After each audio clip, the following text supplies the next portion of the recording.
కొంతమంది వెహికల్స్‌లో iron rods, bats ఇలాంటివి పెట్టుకొని తిరుగుతుంటారు. ఇది లీగల్‌గా కరెక్టేనా?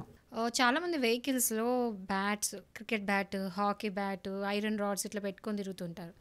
యాక్చువల్‌గా అట్లా తిరగడానికి ఉండదు. అది అట్లా తిరిగితే గనుక మీరు జైల్‌లో పడే అవకాశం ఉంది. హ్మ్. సో, బేసిక్ ఏందంటే సెక్షన్ 23 ఆఫ్ బిఎన్ఎస్ యాక్ట్ ప్రకారం ఏంటంటే, భారతీయ న్యాయ సంహిత ప్రకారం ఏంటంటే, ఒకవేళ గనుక మీరు అట్లా బ్యాట్స్ సెల్ఫ్ డిఫెన్స్‌లో వాడుకోవడం తప్పులేదు. హ్మ్. కానీ మీరెళ్లి డైరెక్ట్ అటాక్ చేయడానికి లేదు. ఎవరైనా మిమ్మల్ని అటాక్ చేయడానికొస్తే మీరు సెల్ఫ్ డిఫెన్స్‌కి యూజ్ చేసుకోవచ్చు ఈ సెక్షన్ కింద. ఓకే. సో, అది గాకుండా ఒకవేళ మీరు థ్రెటన్ చేద్దాం అనుకుంటున్నారు. అంటే ఏం లేదు దిగేసి బ్యాట్‌తోని కొడతా, ఐరన్ రాడ్‌తోని కొడతా అని బెదిరిస్తే గనక సెక్షన్ 31 ఆఫ్ బిఎన్ఎస్ యాక్ట్ ప్రకారం మీకు శిక్ష పడే అవకాశం ఉంది 1 ఇయర్ దాకా.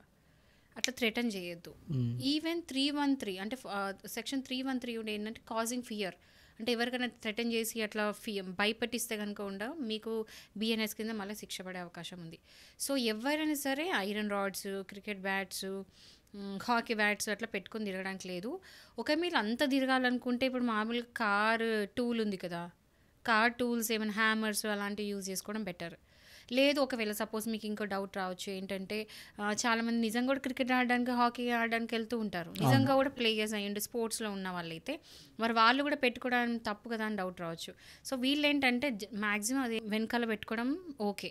బట్ ముందు సీట్ దగ్గర పెట్టుకోవద్దు.